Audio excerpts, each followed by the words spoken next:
에릭 홉스봄, 제국의 시대 엔드 독서 말씀 감사.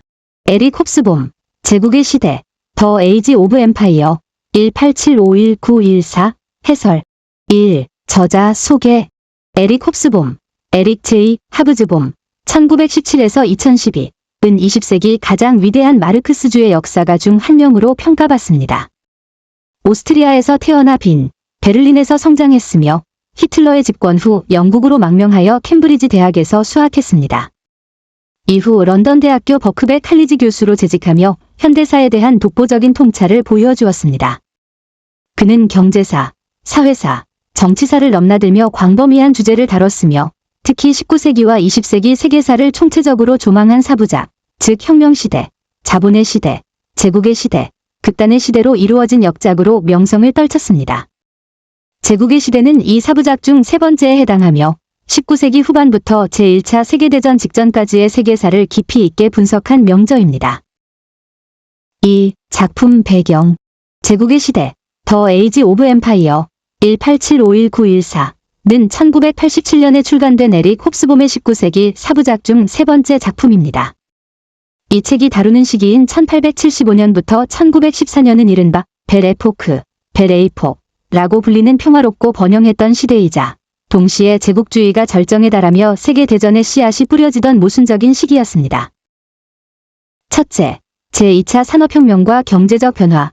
1870년대 이후 서구 세계는 제2차 산업혁명을 경험하며 새로운 기술, 전기, 자동차, 화학 등의 발달과 함께 대규모 생산과 소비가 이루어졌습니다. 이는 이전과는 다른 경제적 특성, 경쟁 심화, 대기업의 등장, 독점 자본주의의 경향을 가져왔고 자본주의는 새로운 활로를 모색하게 됩니다. 홉스봄은 이러한 경제적 변화가 제국주의 팽창의 주요 동기가 되었음을 분석합니다. 둘째, 제국주의의 절정. 이 시기는 아프리카와 아시아 대부분이 서구 열강들에 의해 분할되고 식민화되는 신제국주의, 뉴 임피리얼리즘의 절정기였습니다. 영국, 프랑스, 독일, 미국 등은 자원 확보, 시장 개척, 전략적 요충지 선점 등을 목표로 치열하게 식민지 경쟁을 벌였습니다.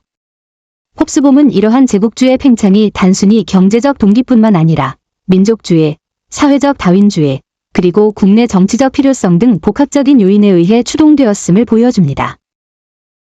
셋째, 부르주아 사회의 위기와 변화. 19세기 중반 자본의 시대를 풍미했던 자유주의적 부르주아 사회는 이 시기에 사회주의 운동의 성장, 노동 계급의 조직화, 민족주의의 심화, 여성 해방운동 등 다양한 도전에 직면했습니다.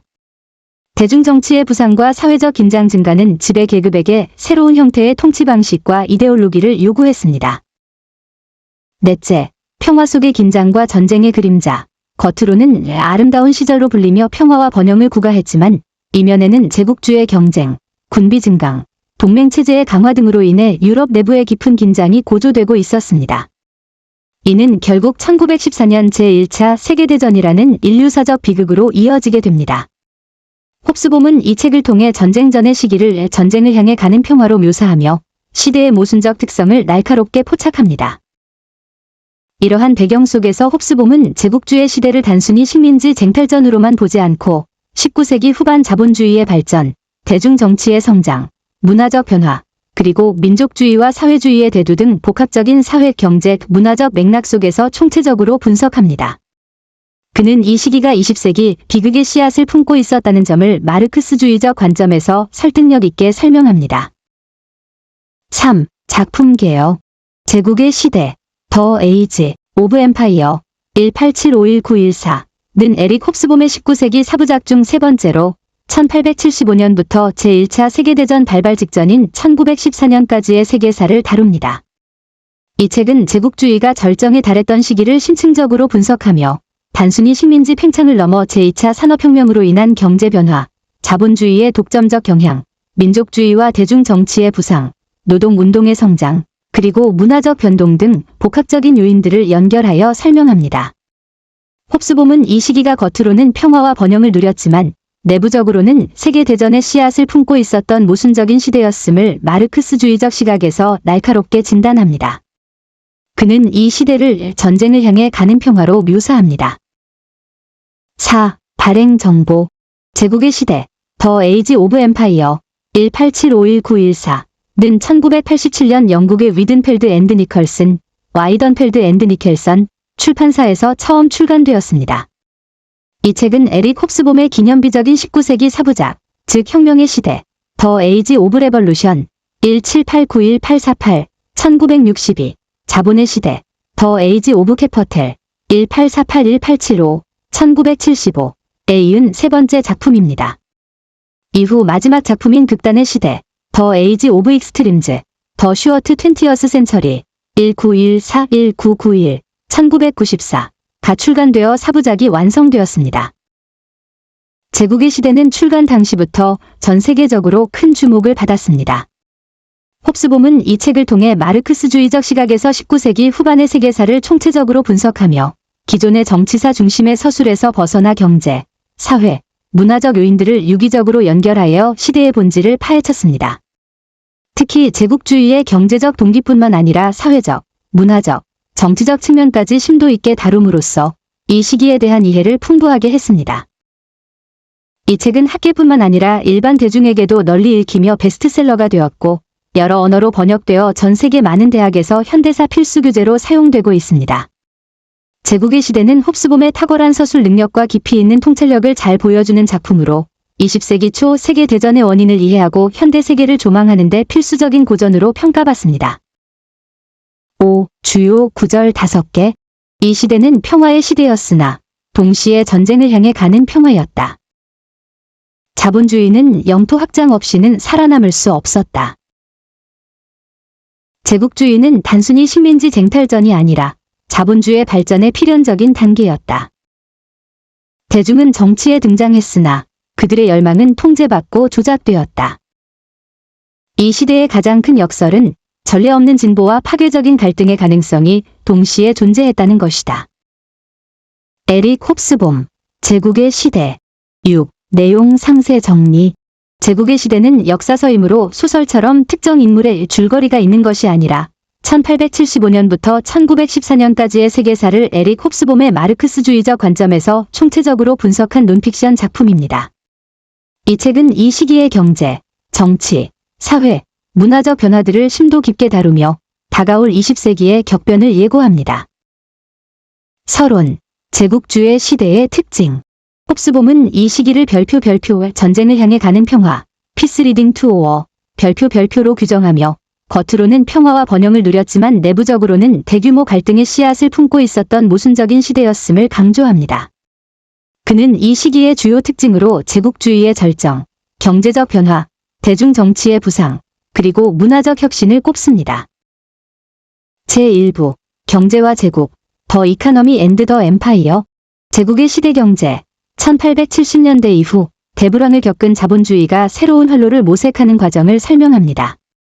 생산의 집중과 독점 자본주의의 경향, 과학기술의 발전, 제2차 산업혁명, 대량 생산과 소비의 증대 등이 이 시기 경제의 특징입니다. 제국으로의 진군, 제국주의 팽창의 주요 동기가 경제적 필요성, 자원 확보, 새로운 시장 개척, 투자처 마련에 있었다고 주장합니다. 그러나 단순히 경제적 이유뿐 아니라 전략적 요충지 확보, 민족주의적 자부심, 사회적 다윈주의 사상, 그리고 국내 불만을 외부로 돌리려는 정치적 동기 등 복합적인 요인이 작용했음을 분석합니다. 제국주의의 영향, 제국주의가 식민지, 지배국과 피지배국 모두에게 미친 영향을 다룹니다. 특히 피지배 민족의 수탈과 착취, 그리고 그 속에서 싹트는 민족 해방운동의 태동을 언급합니다. 제2부, 변화하는 정치, 더 체인징 팔러틱스. 대중정치의 부상, 보통선거권의 확대와 함께 노동계급, 여성 등 대중이 정치 무대에 본격적으로 등장하는 과정을 설명합니다. 대중의 요구가 증대하면서 전통적인 자유주의적 정치체제가 도전에 직면하게 됩니다. 노동운동과 사회주의, 노동계급의 조직화와 사회주의 운동의 성장을 다룹니다. 사회주의 정당과 노동조합이 성장하며 자본주의 체제에 대한 도전이 심화되는 과정을 분석합니다. 새로운 정치의 문제, 대중정치의 부상으로 인한 정치 엘리트의 대응, 즉 포퓰리즘, 민족주의의 이용, 사회개혁을 통한 불만 완화 시도 등을 설명합니다. 민족주의가 이 시기 대중을 통합하고 제국주의를 정당화하는 강력한 이데올로기로 작동했음을 지적합니다. 부르주아 사회의 위기. 19세기 중반을 지배했던 부르주아적 가치와 생활 방식이 사회 변화 속에서 점차 위기에 봉착하는 모습을 그립니다. 자유주의적 진보에 대한 회의와 함께 새로운 사상들이 부상합니다. 제3부 변화하는 세계 더 체인징 월드. 변화하는 사회와 문화. 이 시기의 사회계층 구조 변화, 새로운 중산층, 도시 노동자 계급의 성장, 여성의 역할 변화, 교육의 확산 등을 다룹니다. 예술과 문화의 혁신, 인상주의, 표현주의, 아방가르드 등 19세기 후반에서 20세기 초 예술과 문화의 혁신적인 움직임을 분석합니다. 이는 단순히 예술적 경향을 넘어 사회 변화와 밀접하게 연결되어 있었음을 보여줍니다. 과학과 기술. 제2차 산업혁명과 함께 과학기술이 인류의 삶에 미친 지대한 영향을 다룹니다. 새로운 발명과 과학적 발견들이 사회를 어떻게 변화시켰는지 설명합니다. 평화와 전쟁. 평화롭던 유럽이 제1차 세계대전이라는 파국으로 치닫게 되는 과정, 즉 제국주의 경쟁, 동맹체제, 군비 경쟁, 그리고 민족주의와 사회다윈주의 같은 이데올로기가 어떻게 전쟁을 불가피하게 만들었는지 심층적으로 분석합니다. 이 장은 다음 사부작인 극단의 시대로 이어지는 교량 역할을 합니다. 총체적인 의미. 제국의 시대는 홉스봄이 1875년부터 1914년까지의 시기를 단순한 연대기적 서술을 넘어 마르크스주의적 유물사관에 입각하여 경제적 토대가 상부 구조인 정치, 사회, 문화에 미친 영향을 총체적으로 분석한 작품입니다. 그는 이 시기가 20세기라는 극단의 시대를 예고하는 전조였음을 강조하며 제국주의가 단순한 정치적 현상이 아니라 자본주의 발전의 필연적인 단계이자 내적 모순의 발현이었음을 설득력 있게 보여줍니다. 이 책은 복잡한 현대사를 이해하는 데 필수적인 통찰을 제공하며 홉스봄의 방대한 지식과 날카로운 분석력을 잘 드러냅니다. 7. 작품 감상. 제국의 시대를 읽으면서 가장 크게 감탄했던 점은 에릭 홉스봄의 방대하고 깊이 있는 통찰력이었습니다. 1875년부터 1914년이라는 짧은 기간을 다루면서도 그는 단순히 정치적 사건들을 나열하는 것을 넘어 경제, 사회, 문화, 이데올로기 등 모든 측면을 유기적으로 연결하여 시대의 본질을 꿰뚫어보는 능력을 보여주었습니다. 특히 별표 이 시대는 평화의 시대였으나 동시에 전쟁을 향해 가는 평화였다. 별표는 그의 말은 당시의 모순적인 상황을 완벽하게 요약한다고 느꼈습니다. 제국주의가 단순히 식민지 쟁탈전이 아니라 자본주의의 발전과 대중정치의 부상, 그리고 민족주의의 결합이 낳은 복합적인 현상임을 설명하는 부분은 매우 설득력 있었습니다. 저는 이 책을 통해 20세기 두 차례의 세계대전과 냉전의 씨앗이 이미 이 시기에 뿌려지고 있었음을 생생하게 느낄 수 있었습니다. 홉스봄은 마르크스주의적 관점을 취하면서도 편협하지 않게 다양한 요인들을 고려하며 복잡한 역사적 현실을 그려냅니다. 그의 유려하고도 정확한 문장은 방대한 정보를 소화하면서도 독자들이 지루함을 느낄 틈을 주지 않습니다. 이 책은 현대 세계의 기원과 역사의 흐름을 이해하는 데 필수적인 고전이자 깊은 지적 만족감을 선사하는 작품입니다. 8. 의의와 결론. 제국의 시대는 에릭 홉스봄의 19세기 사부작의 중요한 부분을 차지하며 20세기 세계사를 이해하는 데 필수적인 통찰을 제공하는 걸작으로 그 의의와 결론은 다음과 같습니다. 제국주의에 대한 총체적 분석. 이 책은 19세기 후반의 제국주의를 단순한 식민지 쟁탈전으로 보지 않고 제2차 산업혁명으로 인한 자본주의의 변화, 독점적 경향, 국내 정치적 필요성, 민족주의 이데올로기, 그리고 사회적 다윈주의 등 복합적인 요인들의 상호작용 속에서 발생한 현상으로 분석했습니다. 이는 제국주의 연구에 있어 새로운 지평을 열었습니다. 전쟁을 향해 가는 평화라는 시대 진단. 홉스봄은 1875년부터 1914년까지의 시기를 겉으로는 벨 에포크라 불릴 만큼 평화롭고 번영했지만 그 이면에는 제1차 세계대전이라는 파국을 향해 가는 깊은 모순과 긴장이 내재되어 있었음을 날카롭게 진단했습니다. 이는 20세기 비극의 근원을 밝히는 데 중요한 통찰을 제공합니다. 마르크스주의 역사학의 정수. 홉스봄은 마르크스주의적 유물사관에 입각하여 경제적 토대가 정치, 사회, 문화 등 상부 구조에 미치는 영향을 설득력 있게 보여주었습니다. 그는 경제적 변화가 제국주의 팽창의 주요 동기였음을 강조하면서도 다른 사회적, 정치적, 이데올로기적 요인들의 중요성을 간과하지 않는 유연성을 보여주었습니다. 대중정치의 부상과 사회변화 분석, 보통선거권의 확대와 함께 노동계급, 여성 등 대중이 정치 무대에 등장하면서 발생한 사회적, 정치적 변화를 심도 있게 다룹니다. 이는 근대 민주주의의 발전 과정과 대중사회의 형성을 이해하는 데 중요한 관점을 제시합니다. 세계사적 통찰과 통합적 서술, 홉스봄은 개별 국가나 사건에 얽매이지 않고 전 지구적 관점에서 이 시기의 변화를 통합적으로 서술합니다. 그의 방대한 지식과 섬세한 분석은 독자들이 복잡한 세계사를 유기적으로 이해하도록 돕습니다. 결론적으로 제국의 시대는 에릭 홉스봄이 19세기 후반의 세계사를 경제, 사회, 정치, 문화 등 모든 측면에서 총체적으로 분석하며 다가올 20세기의 격변을 예고한 걸작입니다. 이 책은 제국주의의 본질, 자본주의의 변모, 대중정치의 부상, 그리고 전쟁의 기원을 이해하는 데 필수적인 통찰을 제공하며 현대 세계의 형성 과정을 이해하고자 하는 모든 이들에게 필독서로 남아 있습니다. 9. 등장인물, 개념, 소개. 제국의 시대는 역사서이므로 소설처럼 특정의 등장인물은 존재하지 않습니다. 그러나 에릭 홉스봄이 1875년부터 1914년까지의 세계사를 분석하면서 주요하게 언급하거나 그의 논의의 대상이 되는 다양한 주체들이 있습니다.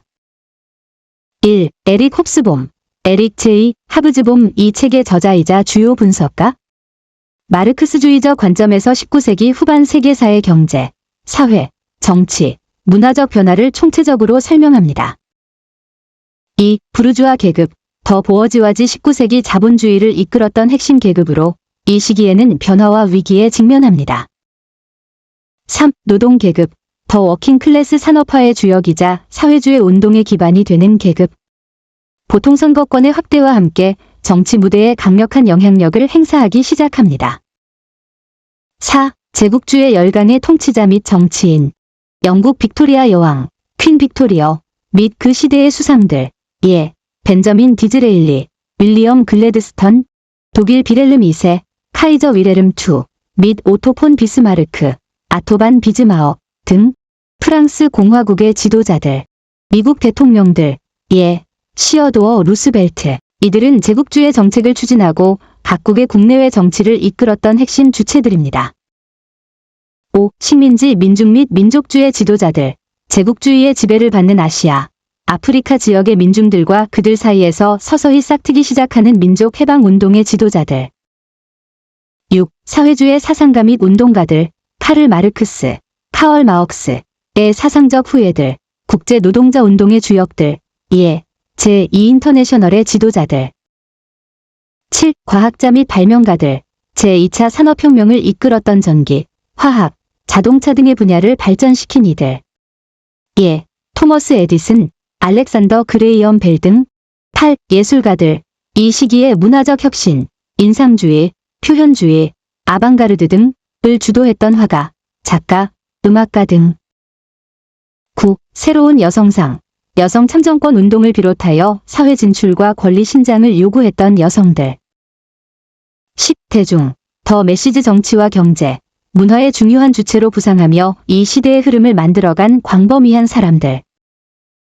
이들은 책에서 직접적인 대화를 나누는 인물은 아니지만 홉스봄의 역사 서술에서 이 시대를 구성하는 핵심적인 행위자 또는 사상적 동력으로 분석됩니다.